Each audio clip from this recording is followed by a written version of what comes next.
Alan, I suppose and I'm sure that you never can imagine that was so strong to begin to be the team principal in Formula E. I knew that motorsport, you've got good days and you've got bad days. What I didn't honestly, and I don't think any of us thought that it would be quite the season we've had so far, especially because everything we did at the beginning of the year in testing was actually very, very good. Performance was good, reliability was strong. In Hong Kong, Daniel was first to see the checkered flag, okay, afterwards the problem. But since then, it's been quite a difficult season, I can tell you. But which is the problem? What you can say? Well, okay, there's two things here, which is part of why it's difficult. First one is that all of the technical problems we've had have been with Lucas and not with Daniel. And so Daniel actually has had quite a good run. It was only in the last race in Santiago when he got hit by Heidfeld that caused, obviously, suspension breakage.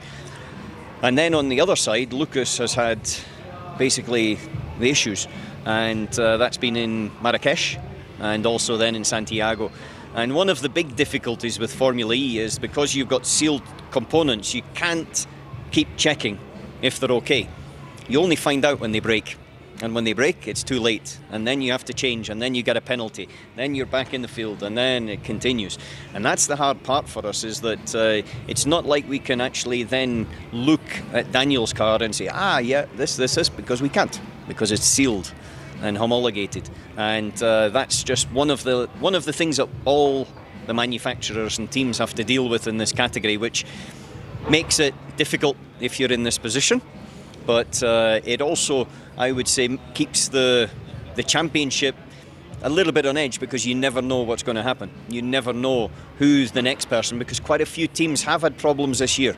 It's not just sitting with us. If I look up and down the pits, there's a few of them with issues similar, and also issues with other parts of the car as well. So, of course, every driver always said me that in Formula E you never can know what happened in 1 minute later. This is impossible to know. But what you say, it means that for Audi is lose this season or not exactly? You know, in championship, it's very difficult because we've got quite a gap to the leaders now in the points.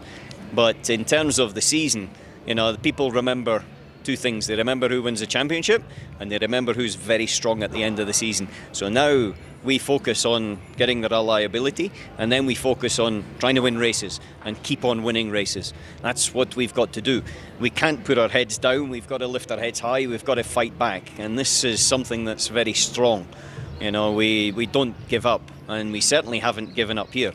And I suppose if I want to look at a race that takes all of that type of spirit, it's the one here last year. You remember Lucas? Yeah, but I remember very well Lucas. So do I. And I said that this is the perfect race for the people that drive electric cars, and that was a teacher for people that drive electric cars. I remember very well this race. I think it was one of his best races because what he was able to do at the front and conserve energy, still be fast, and then with a big fight behind and to come out the winner after starting 18th, after being in the pits, after having a hit, all of these things we just, to be honest, never believed it would happen. In the same way that we didn't think we'd be in this position now that we are with Lucas with 0 points. But at the same point, you just never know what's around the corner. And this is a further complication, the thing that now you are developing the car for the new season, for the 5th season, that change all completely. Yep. And at the same time, you have to continue with the race. Yeah. It's one of the things is because you know, we're coming up to the first tests of the Season 5 car, and so we'll be developing that. At the same time, we'll be racing. It's not like we have to change focus from one to the other. There are two different teams internal really. Of Audi. Yeah, but we're not. It's, you know, we're 20 people. And so in that respect, 20 people at the races, and there is crossover, but we've got a limited number of tests. Yeah. It's not like Formula One in the old days when I was young, when you had unlimited testing. When you make races with McLaren. Yeah, well, I did, I think, 45, 50 days of testing, just me. And so those days are not possible. There's 15 days plus the races, so you can actually use the same team of drivers and also of mechanics and engineers to cross over. So we can do that. But it's true that we've got two, I would say, one eye on season 4 and one eye on season 5. But right now my focus is on season 4, and season 5 comes a little bit later on. I go to the first test, but to be honest, right now it's thinking about this year. Thank you very much, and the best wishes for the team. Thank you very much. Thanks.